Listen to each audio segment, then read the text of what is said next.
Hi friends, welcome to my channel. ఎంతో టేస్టీగా అయితే రాహు ఫిష్ ఫ్రై అయితే తయారు చేస్తున్నాను. ఇది ఫ్రిడ్జ్లో స్టోర్ చేసుకొని 3 or 4 days వరకు అయితే మనము ఫ్రై చేసేసుకోవచ్చు.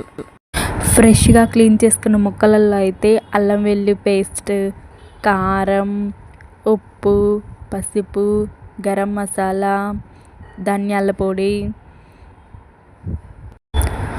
గరం మసాలా, నిమ్మకాయ, కొంచెం లైట్గా అయితే ఆయిల్ వేసేసుకొని బాగా అయితే కలుపుకోవాలి.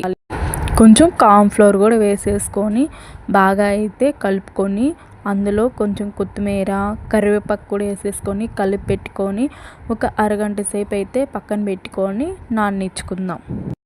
అన్నీ బాగా ఇలా మిక్స్ చేసేసుకొని ఒక అరగంట సేపు అయితే పక్కన పెట్టుకొని నాననిచ్చుకొని దాని ఫ్రై కోసం అయితే ఒక మందపాటి పెనం తీసుకొని అందులో ఆయిల్ వేసి హీట్ అయిన తర్వాత మనం పక్కన కలిపెట్టుకుని ముక్కల్ని ఒక్కొక్కటిగానే అయితే వేసుకొని అటు ఇటు ఎర్రగా వచ్చేంత వరకు అయితే వేయించేసుకుంటే ఎంతో టేస్టీగా అయితే రాహు ఫిష్ ఫ్రై అనేది తయారైపోతుంది. ఒకసారి ఇలాగే మీ ఇంట్లో కూడా ట్రై చేసి ఎలా ఉందో కామెంట్ బాక్స్లో కామెంట్ చేసి చెప్పండి ఫ్రెండ్స్.